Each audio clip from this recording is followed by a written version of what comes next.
almost 40 years, 30 years later. And yeah, I'd be interested. So I went and looked at it. It was in a sea can. Barely get around the car to even see it. It's jam-packed in a sea can.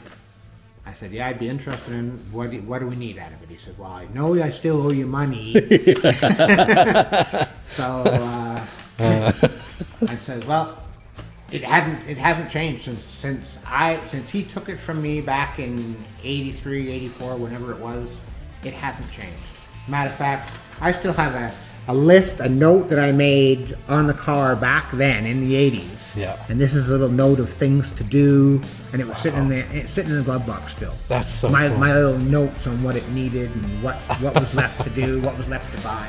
So 40 years it was sitting there, untouched from when you last touched it. 84 to now, that would be 40 years. Yeah, untouched from when you last worked on it. That's with right. your notes still in it. That's so cool. Yeah, with my notes still in it. Yeah, that's crazy.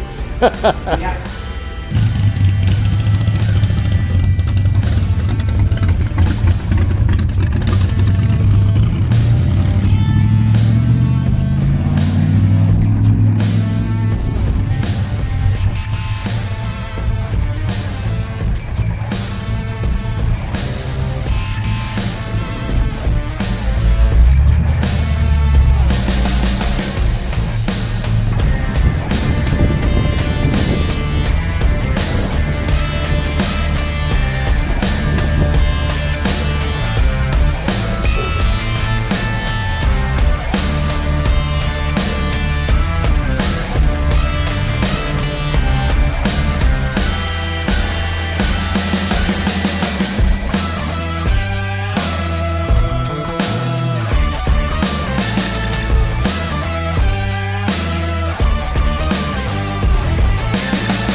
So I moved to Bicycle Yeah. in September of '96. The reason I moved to Bicycle was because I had a shop in Calgary prior to that. And I also lived in Calgary prior to that. So first off, my shop in Calgary, they upped my rent by $300 a month. Shortly after that, within 2 weeks, I got a 90-day move out for my house. I was renting off the city of Calgary, and they gave me a 90-day move out because they were going to put an interchange where my house was, just off Elbow Drive. Yep. So it's kind of, okay, what am I going to do here? They upped my rent, I got to move. I started looking. I also had 13 cars and 3 dogs. So it wasn't exactly easy to find a rental. and a cat. So anyways, so I looked around. I looked in Calgary first. Didn't find much in Calgary. My search got bigger and bigger. I looked at a place out in Okotoks. Anyways, I found this place in Bicycle. This place came with a house in town. I came to look at it. Most of the windows were broken and boarded up, and the place was pretty much abandoned. Nobody'd been in it for 2 years. Right. I came and looked at it. It was a disaster. It had a pile of rubbish in the middle of the floor. I looked at it. Anyways, I continued looking at some other places, and I didn't really find much. Yeah. So I called up my buddy Randy and I said, Randy, why don't you come out and take a look at this place with me? So I grabbed my buddy Randy. We came out here, and it looked better the second time I looked at it. And he says, well, you could do this and you could do this, and anyways, I made a deal on this place and not on the house. It was a package deal with the house, but I got the house taken out of the deal, and I got this for pretty good deal at the time, and moved in. I didn't open shop right away. It took me 6 months to renovate the building. I built a fence. I was the first fence on here. Everybody built onto my fence, but I was the first fence here. Yeah. And when I first moved here, I had my dogs chained to cars in the yard. I brought my cars here. My dogs were chained to the cars. You know, real redneck stuff. And anyways, put all new windows into place. I built a little suite upstairs, and that's where I kind of lived while I did the renovations to the building. I had my buddy Dave Clayton come out and help me with that, and that was probably 6 months later. I opened the doors, and that was the start of Heighton Restorations in Bicycle. Nice. And yeah, so this is kind of a historic building. It was a welding shop. It's been a Maytag repair business. They sold implement tractors out of here. It was Bicycle auto body and exhaust at one time. It actually has little plaques here that tells you some of the things that used to be. Originally a blacksmith shop was the first thing. Oh, okay. And yeah, kind of got the little history there. It used to be a service station at one time, a Texaco service station. Oh yeah, and again we got some Dwight Lockhart artwork on the windows. I didn't want to board the windows up. I don't like people looking in the windows and seeing what we're doing either. Yeah, yeah. So I figured this was the best way to do it, is give them something to look at, but they can't see what we're doing. Yeah.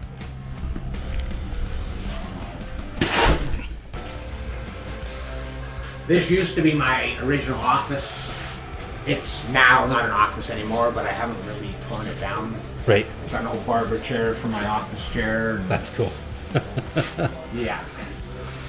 Some of the plaques, like my apprenticeship plaques, maybe I should move them over to the real office, but for now it's all here. So the first thing you walk into is our little metal fab area. We got a little Mini Max, sprinter stretcher, the bead roller, sheet metal brake, little English wheel. So with this little area for metal fabrication, we can build anything we really need to. Right. We built a quarter panel here for that Metro van. We've built panels for thrashing machines for the farmers.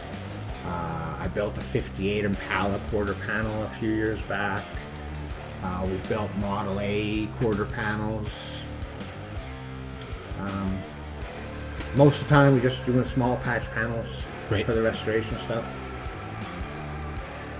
For some of the major restorations, you know, you have to weigh, do you buy aftermarket panels, do you build new panels? So, you know, we do a combination of both. We buy aftermarket panels when we think it's justified, and then we also build panels as we need them. This is an old building, as you can tell, by the bricks. Yeah, it's cool. Yeah, and this is what we call our dirty shop. Right. We cleaned it up for the day, but it's our dirty shop. And it's got some pretty cool projects in it. Up first is a 59 Corvette. Sitting on an Art Morrison chassis. LS3. At present, we've done all the body work. We've got it into high solids primer. What we're doing now is making sure all the chrome fits. Tightening up the bumpers, getting the bumpers to fit a little better. Just finalizing all the body fitment before we put it on a rotisserie. That's what this contraption here is on this Corvette. Being as it's a fiberglass car, it's going to be a little trickier putting it on a rotisserie. Right. So I need to make sure it's got lots of strength to put it on the rotisserie. That's why we've got all this bracing in it. These pockets here are to put the hoist arms in here. Oh, okay. And we can put the hoist arms in here. We can actually lift the car. Oh, that's cool. By that method. Great. Like I say, we're just fitting all the chrome on the car. The rear bumpers, we tucked the rear bumpers, and we've got beautiful gaps on the rear bumpers. So I keep on saying we. It takes a team to build these cars. I don't build these cars by myself. It takes a team. Shane's my main metal guy here. So this is in his hands right now. He's done all the tucking on the bumpers. We've got a cool little, we're putting a fuel door behind the taillight. Nice. So yeah, we've got a custom built fuel tank here, sitting in the Art Morrison chassis. And so that's what we're doing right now. We're in the process of building a custom fuel door out of the taillight. Right. Yeah, there's lots of custom fiberglass work to this. It also had some pretty serious collision work to the car when we started on it. It was tagged in both front corners and this rear corner, so it's had a lot of fiberglass repairs done to it. Right. We also strive to try and get perfect gaps on our cars. So if you look at our gaps, they're damn near perfect. And that's the case with most of our cars. Right. This car here is a 67 Mustang. It probably didn't intend to start out as a high-end build, but it's morphed into that. It's got rod and custom complete front suspension. We've deleted the shock towers to put a 5-liter Mustang with a TKX 5-speed in it.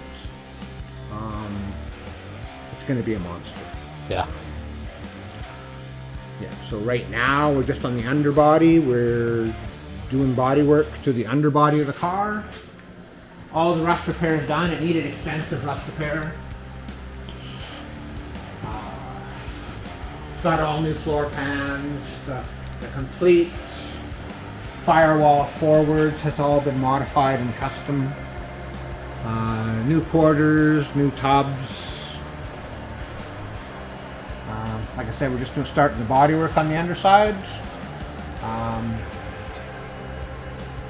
Then we will undercoat it, paint it, and it'll end up in the assembly shop over at Shop 2. Cool. So most of the dirty work happens here. Yeah. Here we've got a 50 Metro van. The metal work has been fairly extensive on this one as well. It started in another shop, and as do a lot of our jobs. They come from other shops because the other shops gave up on them or they were in over their heads. Probably 60% of our work is like that. Right. And this is one of those jobs. So it came from another shop. We took over. We damn near got the metal work done. We've got the 2 quarters left to put on, which we built here up front. Right. And then we need to either continue with bodywork or move on to drivetrain. This one originally was supposed to be our first EV build. Oh, okay.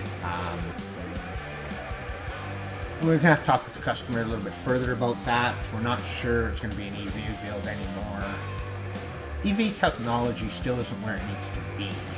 We'd have to fully build a floor out of batteries. It's not an aerodynamic by any means. He wants to go to Banff and back. Oh, okay. On a charge, and we're still working on the EV part. He'd like it to be an EV vehicle, but yeah, we may end up with something. We'll see. So this is a 69 GTX, and it's kind of got the same story. It was in another shop. It was painted when it came here. It was this candy blue color. Yeah. Bright in-your-face blue, beautiful paints, but the owner Actually, let me back up a little bit. This car was actually booked into our shop. And he was tired of our waiting list. Oh yeah. So he decided to take it to another shop to get worked on. And then I kind of phoned him and says, hey, we're ready for your car. Yeah. And he said, well, I kind of took it to another shop and got them to work on it. But I have a problem. I can't get the rear window to fit. Do you think you could look at the rear window for me? So anyways, there's no chance in hell of the rear window to fit because the quarters were welded too narrow. There's no way I could get the rear window to fit. Yeah. And then he said, hey, this fender's wavy, and can you fix this fender? And anyways, it ended up being a total tear down and start over. Yeah. Unfortunately. We've now tweaked the quarters. We've got the rear window to fit. We've got our body lines all beautiful. We ended up putting aftermarket fenders on it. The fenders were just too far gone. Right. The aftermarket fenders weren't that great for this car, so they took a fair bit of work. I'm sure that's probably something you guys run into a lot. We do.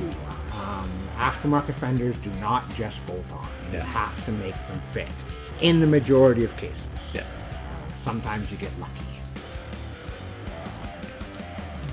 But we're going to start the bodywork on this now. It's been stripped to bare metal. It's been epoxy primered. All the metal work is done. The next step is bodywork. No bodywork's been started yet. The reason for the masking tape on the quarter panel is on a lot of our jobs I still lead the seams. Okay. So I didn't want any primer in the area that I'm going to lead. Right. So I'll end up leading the seam. The quarter panel seams I still lead. Same thing on the Mustang. Probably one of the few shops that still use lead. Cool. The factory used lead in those places. They're actually somewhat of a flex joint, believe it or not, on the old cars. Right. And the lead seems to put up with a little bit of flex. Holds up well. Right. So here we got a 68 Mustang. This one's kind of a beast. Yeah, the motor looks crazy. Well, the motor in this one, yeah, 427 stock motor. A motor like that is almost as much as some people's houses. Yeah.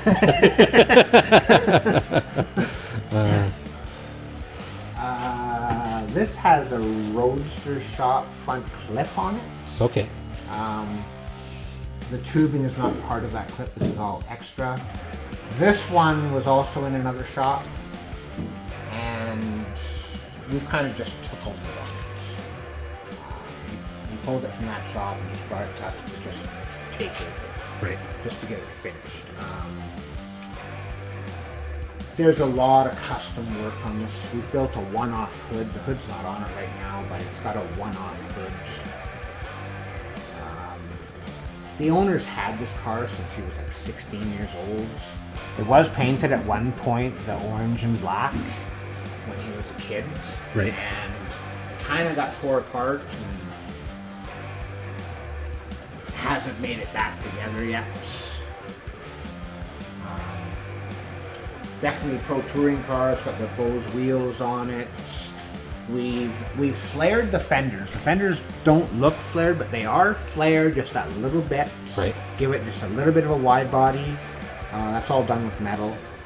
We're going to build a custom rear pan as well as belly pans on this car as well for aerodynamics.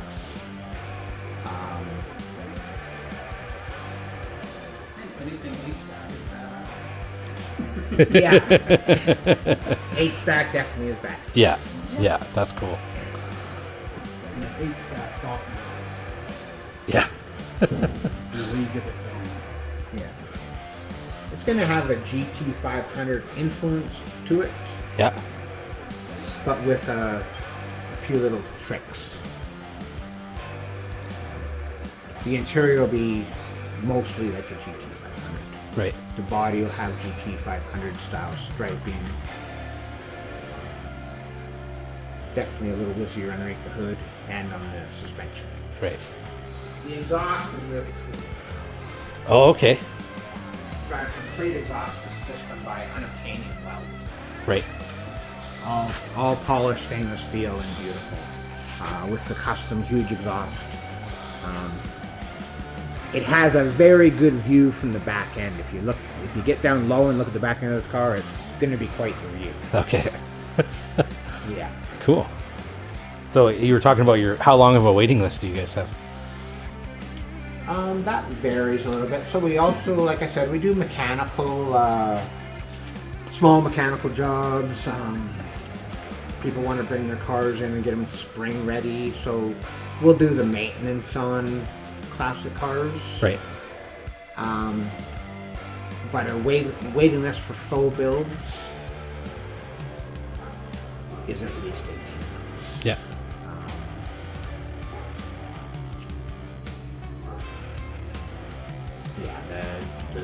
The maintenance jobs we try and get in right away, but we only have a small window to do all the maintenance jobs. I try and do them all back to back.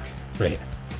And once I fill the jobs with full builds, which is what we mostly do, big builds, Yeah. and then nothing moves for months. Right. So we work on the same cars for months, especially in the winter time. I don't even want to open the bay door when it's 30 below outside. Yeah. And we don't have a reason to. Yeah. Oh, exactly. Yeah. So as I said, I had 2 paint booths. That's our other paint booth. It's a little bit larger, so I can put the larger cars in this paint booth. Right. Right now I just have parts in there that I'm painting. And there's a cab for a 79 Ford truck in there that should paint next week. Cool. Sweet. And then you said you lived up here for a bit. Yeah, I did. There's a little suite up there, which is now our lunchroom. Oh, cool. So we have our lunchroom up there. Yeah. So this shop, I've got 2 body guys in. Like I said, I don't do this all by myself. So I've got 2 body guys that work in here. Shane works here.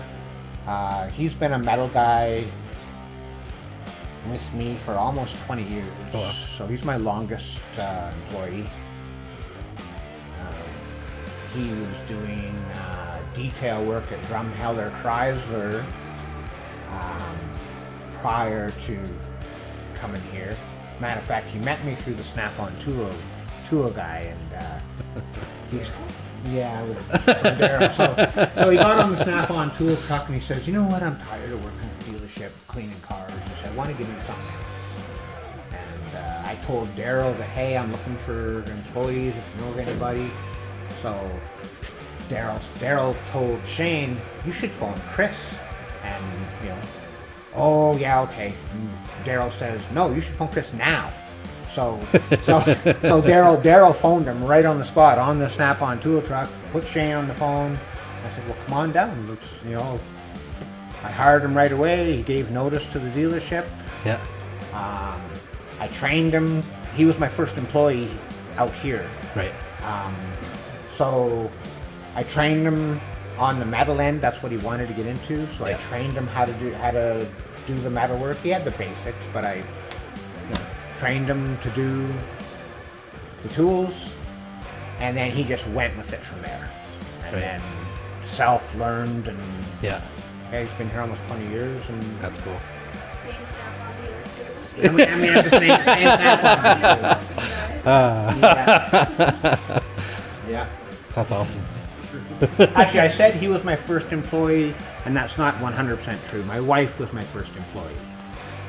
Rhoda worked here sanding boarding cars out Oh yeah. before Shane. But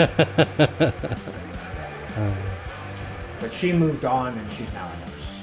Oh yeah. Better for both of us.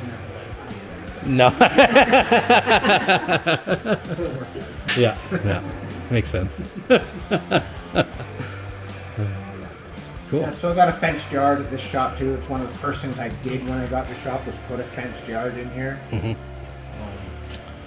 Got anything cool sitting in the yard here? There is. It's all cool. It's all kind of cool. It's all kind of cool. We Yeah. can go out there for a quickie look.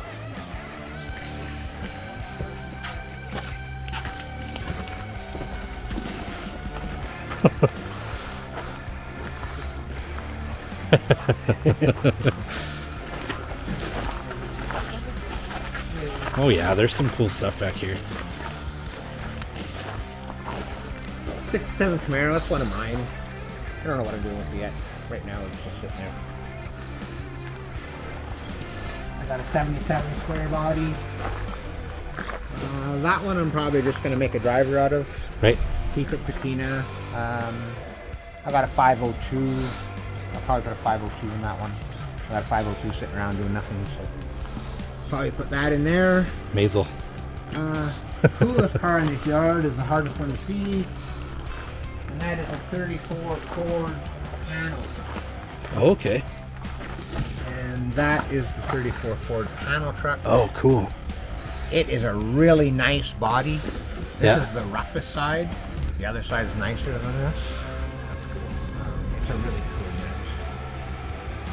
I'm probably gonna leave that one also patina Yeah. and just put a chassis under it. Right.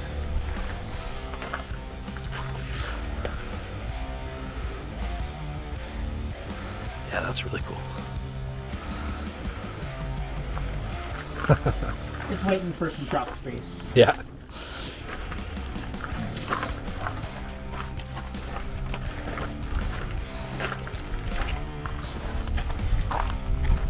This truck is mine. When I was young and foolish, I built that. I've had that truck since I was 18 years old. And it's been my way to blow off steam and go out and play in the mud. And Oh yeah. I've entered it in tough truck competitions. I've done all kinds of trails with it. It's fun. Yeah. I just kind of grew out of it. It's sitting there. It still works. It's a good truck. I just haven't taken it out, so I don't know what to do with it anymore. Right. Now that I'm older, maybe not quite as foolish anymore, a younger me should take it out and play with it some more. Right. Yeah. It's cool. Looks like it'd be fun. It was Rowdy. It's just a Galaxy that I picked up locally. I actually just sold it, so just waiting for me to deliver it. Cool. Deliver it up to the Edmonton area. You said I had two 58 Nomads. There's the other one. Oh yeah. It's more of a parts car than a builder, but there's lots of good parts on it still. Right. Roof rack's kind of cool. Still got all the Nomad trim.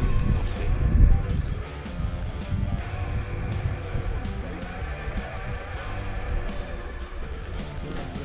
That's about it. I got another square body down the corner there, and 71 Oldsmobile parts car. Oh yeah. Pontiac looks like back there too. Yep, actually that 55 Pontiac back there is a parts car for my convertible. Oh, okay. Cool. I've got a bunch of my cars stashed elsewhere, just waiting for shop space. And I have very little time to work on my own. Yeah, yeah. I imagine. Awesome. Yeah. So I'm. Yeah. Yeah. Introduce yourself. Say Yeah, where we are. And I'm Chris Heighton, owner of Heighton Auto Restorations. My daughter Emily, who runs the office here. This is our office building. This shop is the second shop we acquired in Bicycle, and it has now become our office. It's our home base, so to speak. We also call it the clean shop. So in this shop we do mechanical and assembly. And like I said, Emily, she runs the office here, so this is basically her shop. Yeah. Cool. Me and Scotty's really. This is our homestead. On the walls in the office are some of the past jobs we've done. Also some photo albums. We take really good photos of all the jobs we've done. both for the customer's sake and for our own sake, and also possible reference down the road. Like every job that we do is going to be at least 1,000 photos on every job that we do. Right. Most of the jobs we do are high-end builds. We do just maintenance. We do minor mechanical to major mechanical, but the majority of our work is high-end builds. Right. Mostly show cars. Cool.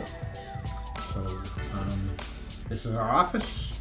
If you want to just follow us in the shop, we'll give you a tour of the shop. So we got a variety in this shop. Right in front of us here is a 71 Pantera. We haven't really started on this one. We've torn it all apart. We've somewhat got a plan. So the plan on this one is Pro Touring suspension, LS7 with a updated transaxle. We'll have some haters on this LS7 and a Pantera.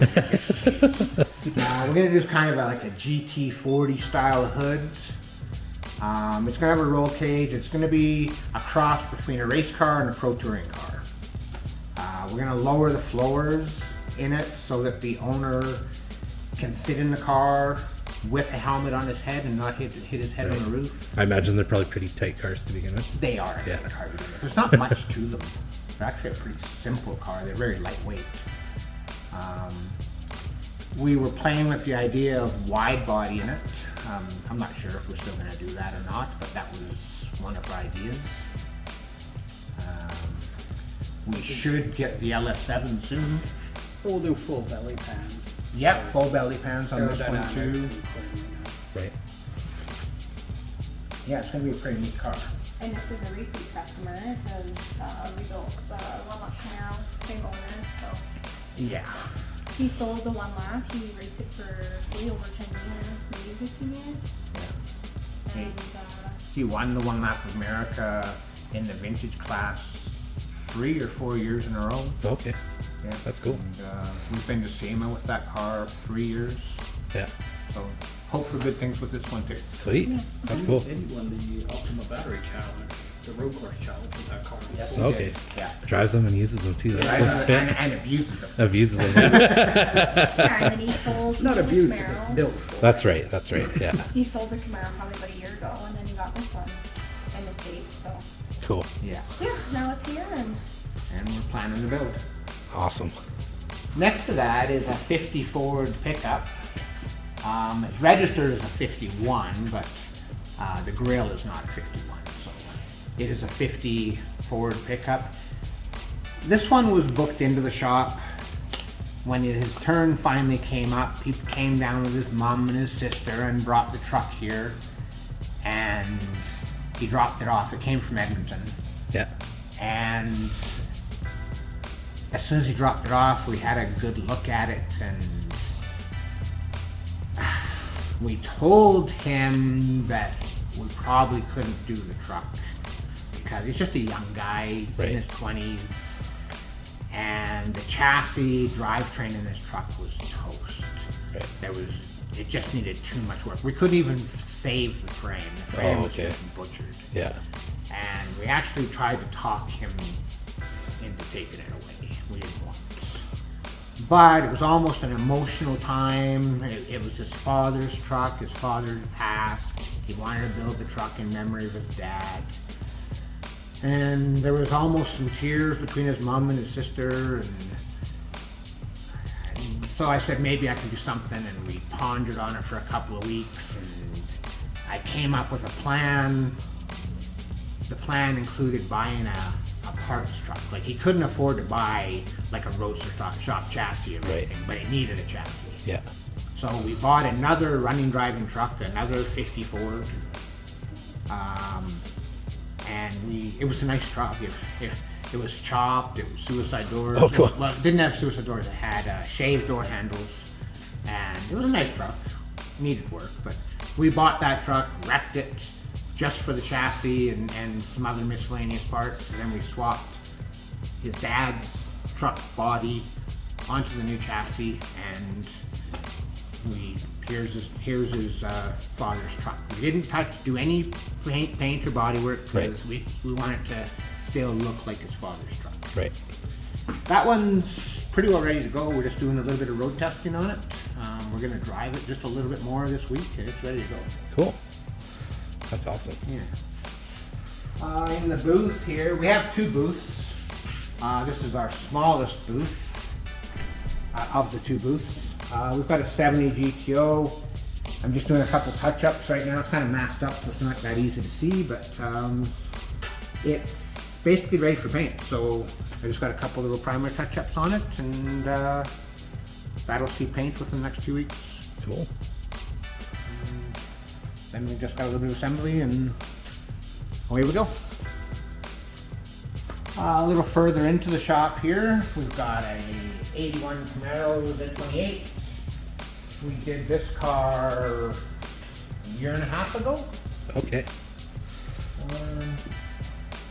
It's just in here just for some minor touch-ups, a little bit of minor electrical. We have to change the rear bumper on it. We had a problem with the rear bumper. It's the urethane bumpers, so we repainted another bumper and we're putting that on it. Okay. And it's a pretty neat car. We had this in World of Wheels last year, I believe.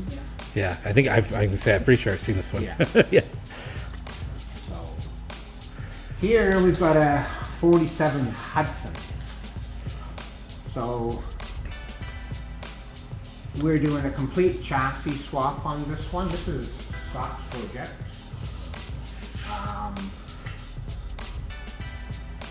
So this is a sports chassis with a 392 Hellcrate, TKX 5-speed, Ford 9-inch rear end. We just took the chassis out from underneath of it yesterday, and tomorrow Scotty's going to start putting the body onto the chassis, slicing and dicing whatever needs to happen to make it fit. That's cool. It's a really nice body, this Hudson. Yeah. It's a 46 Hudson. The floor pans are really clean on it. It's a really nice car. Apart from the chassis swap, obviously we're going to do a complete wiring and whatever it takes to put it on the road and be roadworthy. We've got Classic Instruments building us some custom one-off gauges. They're going to look like 46 Hudson gauges, but they're going to have a tack. They're going to have all modern gauges, but still look 47 Hudson original, including the clock, or 46 Hudson. It's going to get a complete custom upholstery, also keeping the old school flavor though. One of the trickiest things is they want to keep the original steering wheel, which I'll show you the steering wheel. So there's the steering wheel. Right. And they would like to have that adapted onto a I-did-it column, so they got tilt onto a modern steering column. Yeah. We don't have the solution for that yet, but we'll figure it out. We will figure it out. Yeah. That's cool. Yeah, I did just see this one on your guys' Instagram. Yeah. It's a pretty neat build.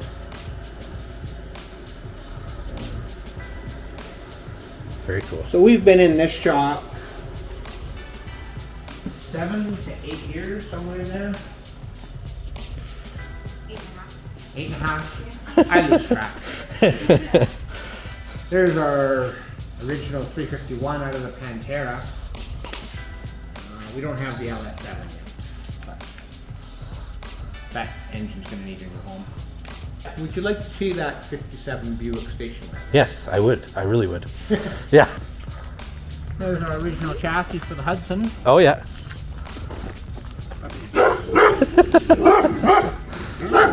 Guard dogs. That's cool.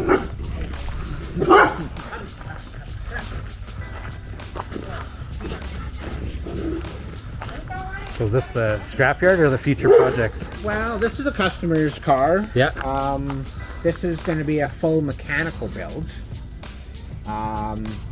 They want to leave the paint and the patina just the way it is. It's her truck. Okay. It was actually her father's truck. Right. So we're going to do a full mechanical build on this one. Right. We just haven't got started yet. That's a 58 Nomad. Okay. Yeah. I have two 58 Nomads. Right. So we did a 58 Impala, as you know, and Yeah. we had it at World of Wheels. So during the process of building the 58 Impala, I've collected 6 58 parts cars. So this ended up as a parts car that I acquired while we were building the 58 Impala. Right. This is not a parts car. This will probably be a buildable car eventually. Right. So anytime I've got any spare parts, I've wrecked quite a few cars trying to build that 58 Impala. Anything that was left over has gone inside this car. Right. I'm just using it for storage. But one day down the road, either I'll build this or I'll sell it to somebody to build. If I find the time, I'd like to build it. Yeah. It's a pretty cool car. And just beyond that is a 57 Buick wagon that I acquired. That's cool. So one of my customers found this car. It was in a rancher's field. He went to go see it on the premise that he might want to build it. It was buried in dirt up to the rockers. It had been there, it's been there probably 30 or 40 years. Yeah. It was on a ranch in the back 40. Nobody had ever seen it, kind of thing, except for the owners of the ranch. Yeah. And he went back there, my customer John, he went back there and he was thinking about getting this car for himself to build. But he took a look at it, the floorboards are rotten, and he looked at it and it was beyond what he wanted to get into. Yeah. So he phoned me and said, hey, he knew I was into Buicks, and said, hey, I know there's a 57 Buick wagon, would you be interested? And I said, hell yeah. So I went and looked at it, and it was going to be a challenge getting out of there. It was right in some Caragana bushes, and it was buried in the bushes and the trees. And I said, yeah, I'd be interested. Talked with the owners of the ranch there, and we came up with a deal. I went back there with a truck and trailer and my beater Yukon there, so I could pull it out of the bush with that. Yeah. It had 4-wheel drive, so I just took the chain up and pulled it out of the bush. And yeah, it's a pretty neat car. The patina on it is awesome. It's kind of tight quarters here, but if you look down the side, Brian, yeah, it's a neat car. Yeah. Patina on it's Wow. really cool. It is straight. It is too. straight. You know, I'm thinking of just giving it a little bit of a polish. Yeah. Something similar to Emily's. Yeah. And, you know, we've got it running. We got the nail head running. That's cool too. The transmission is not working and it has no brakes. But, yeah. The tailgate was absolutely rotten. Yeah. I found one in Vancouver, Washington. The new one's in the corner there. Oh, okay, yeah. Wow. Yeah, it's a neat car. The Yeah. only thing I don't have it for it yet is the bumper on your side, on the very bottom, is rotten. Okay, yeah. Yeah. And so I need to find that bumper in. Wow. That is really Okay, cool. but it's a neat car, It's right? such a cool car. And the only thing I'm missing is that bumper corner now, but it's the key, I like to drive it. It's not stopping me from driving it. Yeah. What a time capsule too. The original interior too? Yeah, original interior. That's crazy.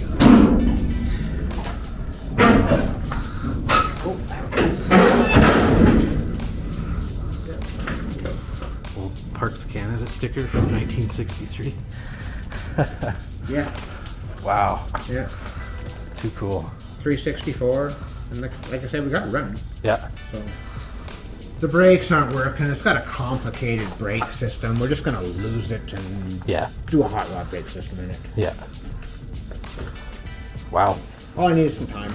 Yeah. That's a really I cool car purchased though. a parts car, a 57 parts car, and it's right beside, sitting over there. Yeah. The floor pans in it are way better than the floor pans in this, so that's what I'm gonna do. Is just gonna do a complete floor swap. Right. Wow. Yeah, that's really cool. Okay. I can't believe the shape that it's in. It is, isn't it? Oh, Yeah, I love Buicks, especially from like the 50s, and then like well, look at the grill. wagons and stuff too. Yeah, it's gorgeous. Like I said, it's just a total time capsule. It's a beautiful car. Yeah. Man, that's cool. I really like this one too, but Yeah. this one would need a restoration. It's got too much rust and stuff on it. Right. Well, that one is not rotten except the floors. Yeah.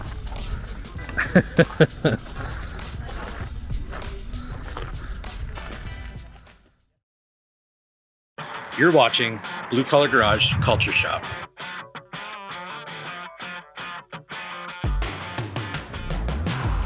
Blue Collar Garage was founded with a simple idea to bring easy, affordable space to the people, with all-in economic pricing that offers simplicity and confidence. Zero risk, easy in, easy out, 30-day notice guarantee means no lengthy contracts, and reliable space with 24/7, 365 access when you need it and secure while you're away. Blue Collar Garage is proudly Canadian and uniquely Albertan, with locations in Red Deer County, Airdrie, and Lacombe. Visit bluecollargarage.com or call Cole at 403-318-5496 to get started. Let's roll.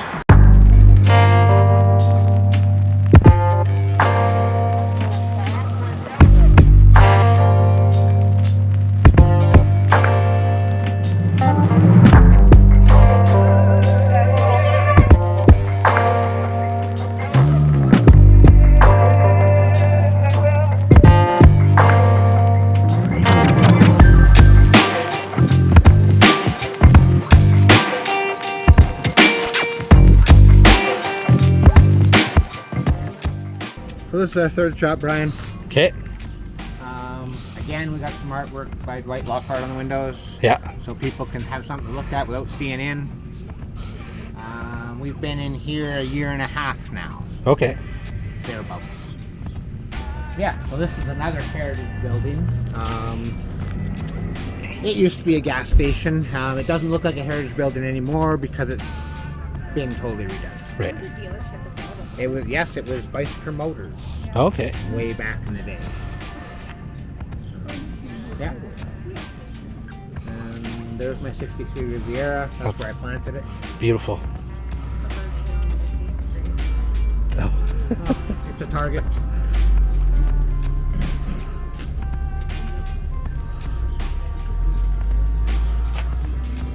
What all have you done to the Riviera? Not a damn thing. No? No. So I bought this out of an estate sale.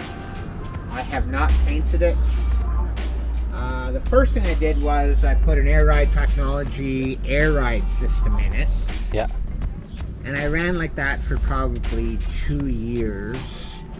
And I wasn't that happy with it. It's got those shock waves. Okay. The system worked fine. It just didn't go low enough. Yeah. It's never low enough. So I took this one to Sam at Epic Rod and Custom and got him to build me a custom air ride system. Okay. So now it almost lays rockers. I'm gonna shoot to get it a little lower still. Yeah. The lowest thing on the car right now is the exhaust. Yeah. So it is sitting on the exhaust right now. Right. But the exhaust, the air ride system works really well. I put the Supreme wheels and the white walls on it, and that's really all I've done to it. I just drive it. I haven't done anything else to it. That's cool. It's a beautiful car. It's got the 401 nail head in it. Yeah. I dressed that up a little bit.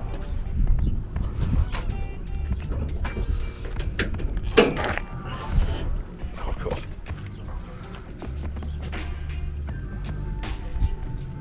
Be cool radiator, but I haven't really done anything to it. Just enjoy it. Just enjoy it. Yeah. Yeah.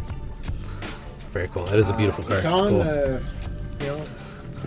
when I have some shop space and one of my other cars is up and running, I am gonna fully rebuild this car. Right. But I have to keep something on the road, so for now this one's on the road. Yeah. When one of my other cars is done, then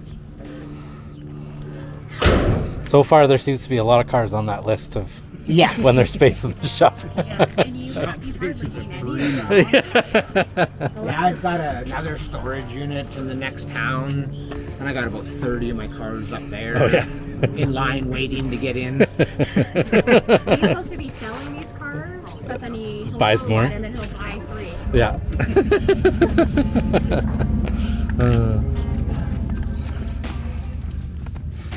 Okay.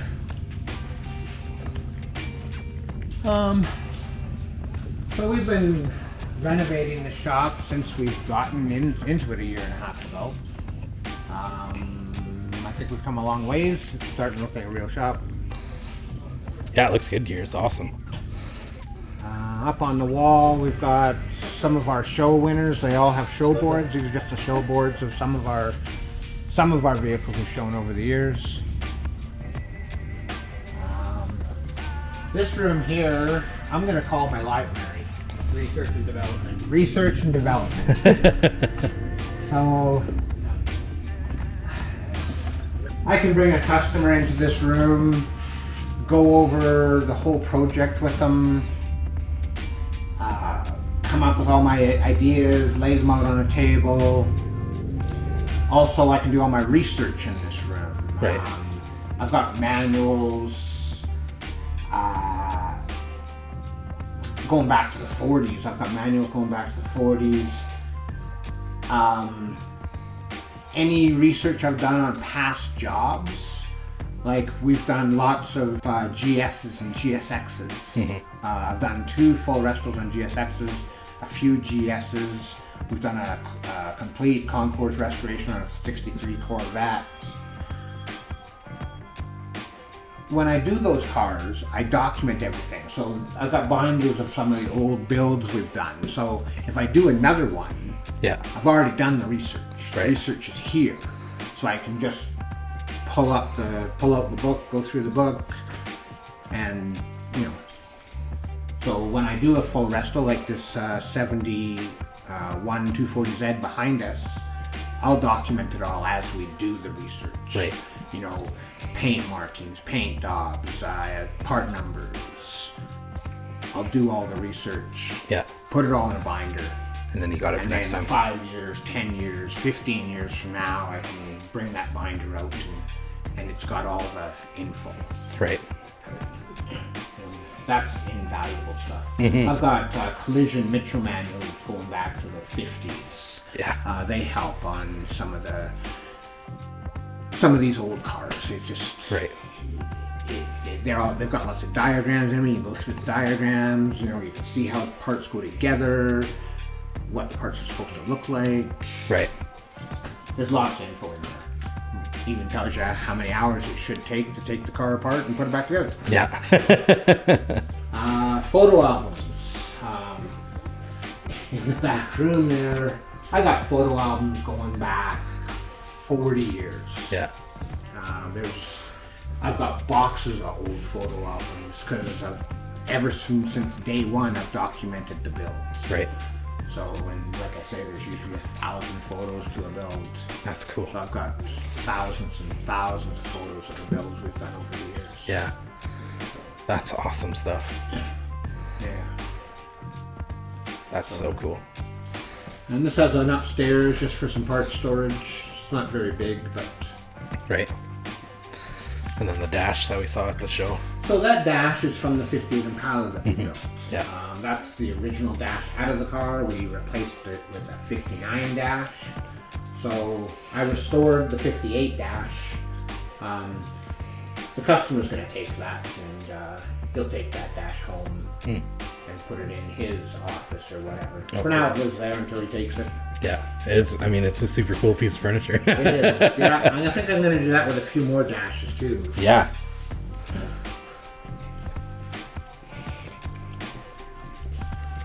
So this is a 71 Datsun 240Z. It's an early car. It is surprisingly how many differences there are from a early 71 to a later 71 Datsun. Like the rear backing plates are unique. The master cylinder is unique. You can't even find those parts anywhere. Right. Non-existent. Master cylinder. We have scoured the internet looking for a master cylinder. We have not found another one that's like this car. We've seen pictures of them. We can't find a rebuild kit anywhere. We'll get it. Yeah. It's just, when we're scouring for parts, this is part of Emily's job. Emily's job is to find parts. So I tell her, look, we need a master cylinder for an early 71 Datsun 240Z. Yeah. So that's her job. She's got to find one. And she comes back and says it doesn't exist. Yeah, and I say, look harder.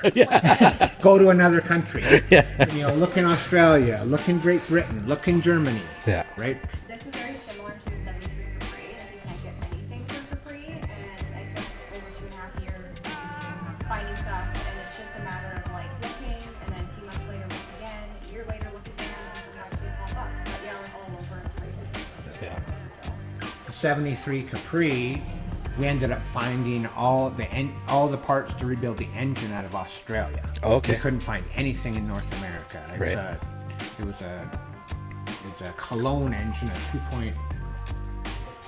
2.6 Cologne engine, and it's just something unique that we had. And but who restores 73 Capris? We do. They approached a bunch of other shops and stuff too to get it restored, like before they even knew about us, and everybody was just like, nope, not touching that. Because I don't know if you've seen pictures of when it first came here. No. Holy crap. It was a very rotten car. Yeah. Oh yeah. Nobody else wanted to build that car. Matter of fact, this car was kind of the same thing. Right. Very rotten. The Capri, nothing's available. We have to build everything for that Capri. We searched Great Britain for parts, Germany for parts, Australia for parts. That's where all the parts came for that car. This 240Z is going to be very similar. Right. Both very similar too, because they were both taken apart before they came. The customers Yeah. took them apart Oh. like years prior. Yeah, so Yeah. we didn't take the cars apart. So That's probably the worst. yeah, they did the worst. No disassembly photo, No, bag yeah. and tag. And so usually you have to buy parts cards. Right. So we have a 240Z parts car over there, or it's over there, as a good reference car. Right. It's got the right hardware, so we can research the hardware, find out what bolt goes in what hole, and Right. send the bolts out, get them refinished, Yeah.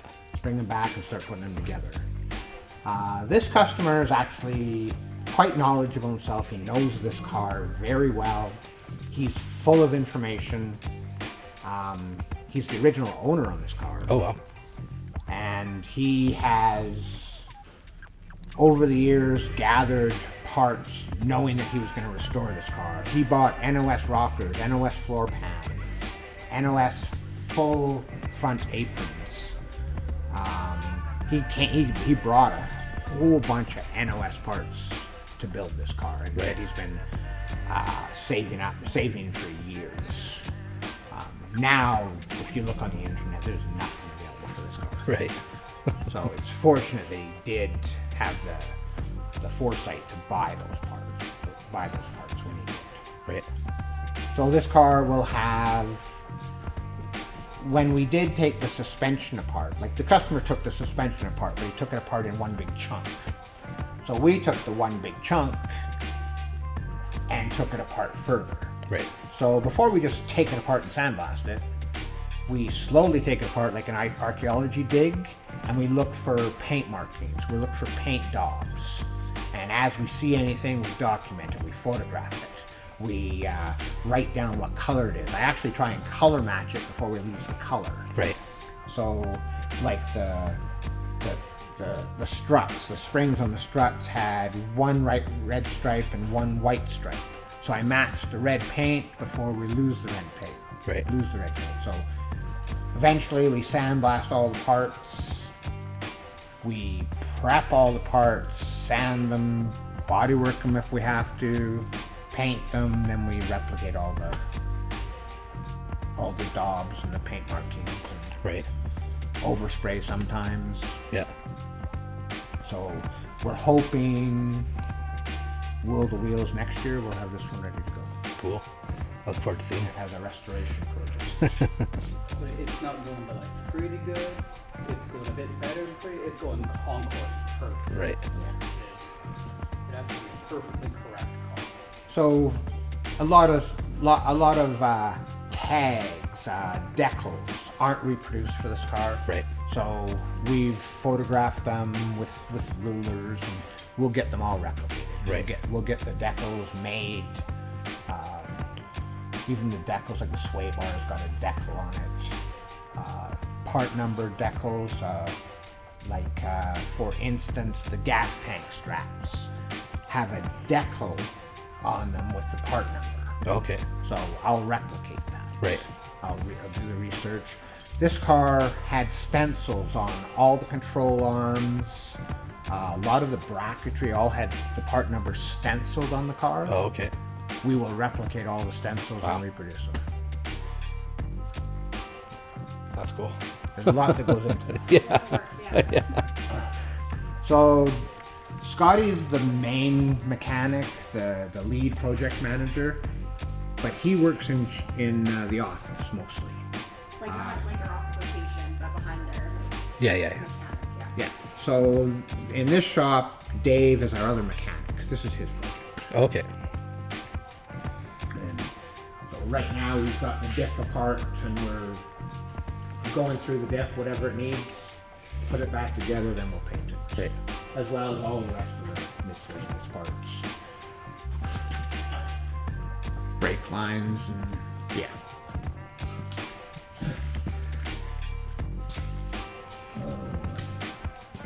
'69 Dart 340 Slinger. Just came in for some maintenance, some electrical gremlins. Get it running better. You could probably tell what you did on this one, Scotty. A bunch of miscellaneous mechanical. Yeah, just some carburetor work, some tune-up work. Right. It's running pretty rough. It's more than happy now. Yeah. Lots of things like the seat sliders didn't work. Clutch Okay. pedals stayed low on the floor. Everything was out of adjustment. Adjust the door, all the glass. Just bring it up a few notches. Right. Very cool. Yeah, it's a good car. It's a cool car. I like that car. It's a beautiful color. It is a nice color. Even the way it pops in here. Like, Yeah, I quite like that Yeah. car. The car's a nice car. Yeah. The blue does it justice, actually. Original owner as well. Oh, cool. Yeah, original owner car as well. Wow. Him and his son. Okay. Yeah. 64 Chevelle wagon. This one's one of mine. So This nothing one crazy. found some space in the shop. This one found some space. Yeah, this one found some space. And ain't leaving till it's painted. Yeah. And it's very close to paint. Oh, cool. It's basically waiting for a paint booth to be available. Okay. It's that close. Nothing crazy about it. It's been completely torn down, every nut and bolt, so we powder coated the frame, gone through the complete suspension. Everything's new. Just kept the 283 units.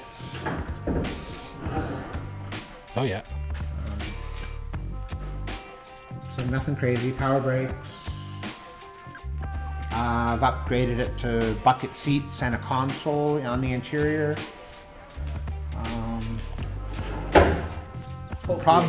Hopefully we'll lower it about a foot and a half. We'll probably lower it a little bit, yeah. Yeah. Probably do some kind of lace or panel painting on the roof. Oh, sweet. Yeah. It's close. Here's another crazy pro touring build.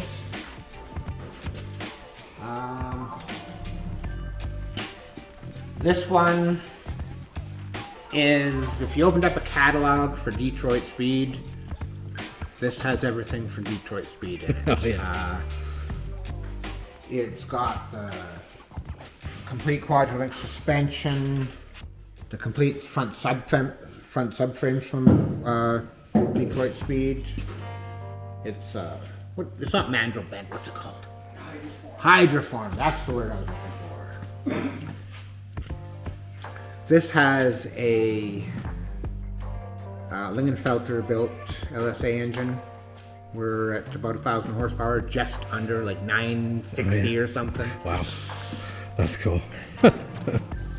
Again, a Tremec 5-speed. No, sorry, this was not 5-speed. This was Bowler. Bowler built 4L80. Okay. It's got the sequential shifter on it. Right. We've just got a little bit of metalwork to finish on this one. I've got the quarter panel still to put on this side. Inner panel as well. Then we start body work. Cool. This one will get a rear pan as well, custom exhaust. It's a full build. Right. It's gonna be a pretty cool car. This lineup of cars is basically, they're in limbo for one reason or another. Basically just waiting. I started on this car in early to mid 80s. I can't remember exactly when I started on it. I was doing it for a customer. We got it to this point. The body is done. It's ready for paint, more or less. It just needs a final block ready for paint. Anyways, the guy decided he needed to hold off on the car, money issues, take a break. So he took the car, put it in storage. He couldn't actually pay his final bill, so I hung back on some of the parts. I didn't give him all the parts. Right. Because he still owed me like $4,000 for it. So I kept the parts. He took the body. He put it in a sea can into storage. We had some conversations on and off, when you're going to pay your final bill, whatever. He ended up going overseas and working, and didn't hear from him for years. So 2 years ago, not even 2 years ago, he phoned me and said, "Hey, I'm now working overseas. I need to get rid of that car. Would you be interested?" So, this is 80s, almost 40 years, 30 years later. And yeah, I'd be interested. So I went and looked at it. It's in a sea can. Barely get around the car to even see it. It's jam-packed in a sea can. I said, "Yeah, I'd be interested in what do we need out of it?" He said, "Well, I know I still owe you money." So I said, "Well, it hasn't changed since he took it from me back in 83, 84, whenever it was. It hasn't changed. Matter of fact, I still have a note that I made on the car back then in the 80s. Yeah. And this is a little note of things to do, and it was sitting in the glove box still. That's so my cool. my little notes on what it needed and what was left to do, what was left to buy. Anyways, I said, what are you doing with the sea can and the contents?" He says, "I need to get rid of everything." I said, "Well, I'll just buy all the contents of the sea can, car included." And I got the whole thing for $8,000, I think. Oh wow. So all the contents. So I had tools and weights and clothes and you name it. Sold what I could, and yeah. So it's in the lineup to get back. That's to work so on. cool. It's a factory RSSS. Oh, okay. So Oh, wow. it's a sought after Camaro. Yeah. Wow. And- Don't have the original drivetrain, but Yeah. yeah. So 40 years it was sitting there, Yeah. untouched from when So you last touched 84 it. to now, that would be 40 years. Yeah, untouched from Yeah. when you last worked on it That's with right. your notes still in it. That's so cool. Yeah, with my notes still in it. Yeah, that's crazy. Yeah, Wow. kind of a neat car.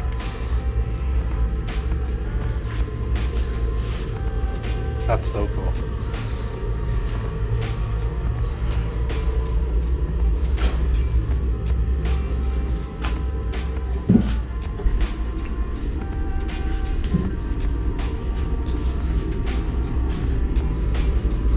And now it's yours and you're going to build it. Yep. And I've got lots of parts for these cars. Behind shop one was another Camaro. Yeah. That Camaro's full of parts. I got a mezzanine up there. that is all 1967 Camaro parts. And it's full. I've got lots of stuff for Camaros. That's awesome. That's cool. What a cool story behind that too. Yeah. That's awesome. Emily's, it's worth mentioning. Yeah. It is kind of cool. Yeah. Well, I'm glad you stopped me and got that one too. I have a little woodworking shop in this building.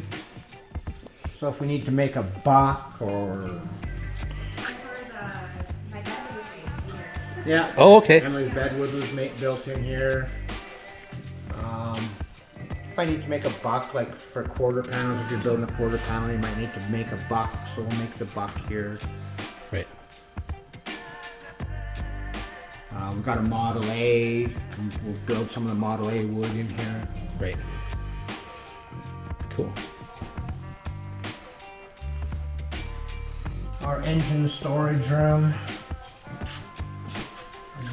In the very far back there, you can't really see it, is the 5-liter for the 67 Mustang that was in shop 1. I like my Buick, so I got a few nail heads laying around. Sweet. I'll eventually build a nail head for the Riviera up front. Right. There's nothing wrong with the engine that's in it, I just want to build a better one. Right. Yeah.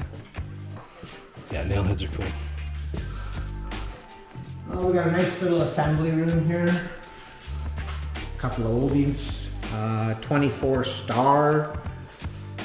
We just did some paint work on this one. We didn't do the whole car. We did the hood, the fenders. That's really all we did. Okay. We're just on it. It's pretty well ready to leave. I've just got to do a little bit of polishing to it, and it can go home. Nice. This Model A, it's been kicking around for a little while now. This one is a full resto, every nut and bolt, and it came to us in the back of a pickup truck, literally. Oh yeah. And we've been slowly putting it together. Well, in the interior's been a year waiting for an interior, but the latest news is we'll have it in August. So we're gonna continue getting it back together. We just gotta get the doors on, aligned, get it running, finish putting it together. Cool. Yeah, Those so are- again, this whole shop is kind of a clean shop. Right. All our body work and sanding is still doing shop 1. Right. My first shop. Yeah, that's a bunch of beautiful locations, and yeah, really cool to see all 3 spread throughout town here. Yeah, and they all the shops have their purpose. This one's kind of a transition shop, but it's mostly mechanical and assembly. Right. So my mechanic Dave is the one that's living in this shop right now. Yeah. Scotty's doing the main mechanic, and he's living over in the office. And my other guy is spread out where I need him. Very cool. Yeah. That's awesome. Well, I really appreciate you giving us a tour of your facilities here, and Yeah, pleasure. yeah, look forward to getting some of the builds in the magazine and on the channel as well. That would be awesome. Yeah. Maybe next time you're out this way, we'll give you a tour of the 58 Impala. Yeah, that'd be cool. That'd be awesome. Definitely, let's do that. Get that one photographed and in the magazine as well. We can do that. Cool. So in summer of 2020, we were celebrating our 25 years of being in business in bicycle. So I felt I needed to do something kind of special for that. So I got my friend Dwight Lockhart out of Victoria, BC, to come and do this mural in celebration of our 25 years in bicycle. So actually, amazingly enough, he got this mural done in 10 days. Wow. And I think it's awesome. I think he did a fantastic job. And it now has kind of become a focal point here in town. People that like other car clubs might do cruises through bicycle. They use this as a photo op to do during their cruises. We use it as a photo op during our car show, which is next weekend, June 8th. We do our awards right in front of this mural, and I don't know, it's right beside the information booth from the Village of Bicycle, so tourists come through town, and I think it's well photographed. That's cool. But yeah, we just did that in, as a celebration of our 25 years in town. Right. And then she was saying that the cars are all cars that you guys have built. Yep. They're all cars that we've built over the 25 years here in town. The one lap Camaro that we talked about earlier, it's right up front and center there. This 47 Ford pickup, it's out of Fort St. John. It's a beautiful, or pickup coupe. It's a beautiful car out of Fort St. John. GSX, one of my favorite cars. The 53 Pontiac, it's kind of a showstopper as well. I've shown that one many times. The Corvette with the big blower on it. Yeah.